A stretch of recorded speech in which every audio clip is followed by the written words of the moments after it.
Israel में है और पूरे इजराइल पे अटैक हो रहा है, तो कहीं भी अटैक हो सकता है। और इंडियन गवर्नमेंट ने बहुत क्विक एक्शन लिया है अपने सिटीजन्स को वहां से निकालने का। फ्रेंड के घर के आगे मिसाइल गिरा है, ये कोई बहुत बड़ा अटैक है, तो मैं एकदम से चिंतित हो गई। आप इजराइल से अपने वतन मम्मी पापा के पास में अपने परिवार में पहुंची हैं, तो किस तरीके का एक्सपीरियंस रहा आपका? तो जो 7 तारीख से जो हमने जो देखा है, सैटरडे मॉर्निंग से जो हमने देखा है इजराइल में, वो बिल्कुल अच्छा नहीं हुआ। बहुत अनएक्सपेक्टेड अटैक था टेररिस्ट का। तो हमारे लिए सिचुएशन डिफिकल्ट था, हम सब स्ट्रेस में थे और हम अपने घर वालों से दूर थे। तो शायद हमसे ज़्यादा हमारे पेरेंट्स को ज़्यादा हमारी टेंशन थी कि क्या बच्चे की क्या हालत होगी, कैसे होगा, क्योंकि हमारे पेरेंट्स को नहीं पता इजराइल में है और पूरे इजराइल पे अटैक हो रहा है, तो कहीं भी अटैक हो सकता है। और हर माँ बाप कंसर्न ही कर रहे थे और क्या कर सकते थे। तो जब हमें इस चीज़ का पता चला सुबह, तो मुझे मेरे दोस्तों से पता चला। उन लोगों की जस्ट बिल्डिंग के बगल वाली बिल्डिंग रहबोत में ब्लास्ट होने स्टार्ट हो गए थे, तेल अवीव में हो गए थे। 5-6 हज़ार मिसाइलें आने लग गई थी, अटैक्स हो रहे थे। तो मेरे दोस्तों ने मुझे बोला कि शेल्टर में जा, तब मुझे भरोसा नहीं हुआ। लेकिन जब हमारी ऐप स्टार्ट हो गई, अलर्ट आने स्टार्ट हो गए, लेकिन हम इतने कॉन्फिडेंट थे कि हमें इजराइल गवर्नमेंट कुछ होने नहीं देगी। Israel army one of the best army है, तो वो नहीं होने देगी हमें कुछ। और उसके बाद में हमें जब इंडियन गवर्नमेंट के लिंक आए और हमने जब उनके फॉर्म्स फिल किए और हम नाइट में हमने फिल किए, हमारे पास उसी टाइम उनका कंफर्मेशन आ गया।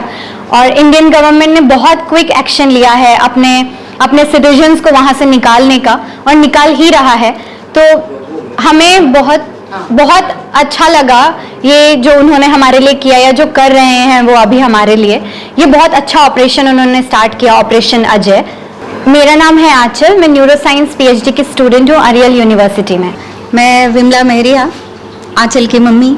मेरी बेटी इजराइल के वेस्ट बैंक स्थित एरियल यूनिवर्सिटी में न्यूरो साइंस की स्कॉलर है, वो वहाँ से रिसर्च कर रही है।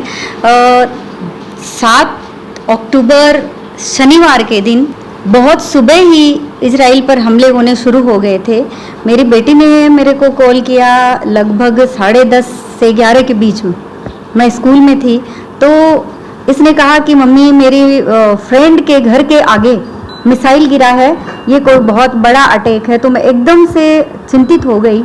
ऐसा तो होता रहता था कि इजराइल के आसपास के जो देश हैं वो उसके दुश्मन हैं, वहाँ से छोटी मोटी झड़पें तो होती रहती थी, लेकिन इतने बड़े हमले की अचानक से किसी को उम्मीद नहीं थी। तो मुझे लगा कि अभी 4-5 महीने पहले तो मिकी गई है और वहाँ जाते ही ये देखो लड़ाई शुरू हो गई, तो मैं डर गई एकदम से। तो 4-5 दिन का जो ये दौर था बहुत ही पैनिक वाला था, बहुत परेशानी वाला था। हम टीवी के आगे ही सो रहे थे, टीवी चलता रहता और हमें नींद आ जाती। मतलब 24 घंटे हमारा ध्यान, ड्यूटी करके आते तो भी फ़ोन में हम वही चीज़ें बार बार देखते। फिर 13 तारीख को मिकी भारत सरकार के ऑपरेशन अजय के द्वारा इजराइल से बहुत ही सम्मान और प्यार के सहित अपने देश लाई गई। इसके लिए मैं भारत सरकार का बहुत शुक्रिया अदा करती हूँ। साथ ही मैं इजराइल का शुक्रिया अदा करती हूँ कि उन्होंने मेरी बेटी के दिल पर वो छाप छोड़ी है जिसको भूलना या जिसको किनारे कर देना मेरे लिए कभी भी आसान नहीं होगा। मैं इजराइल और भारत सरकार दोनों को बहुत बहुत धन्यवाद देती हूँ।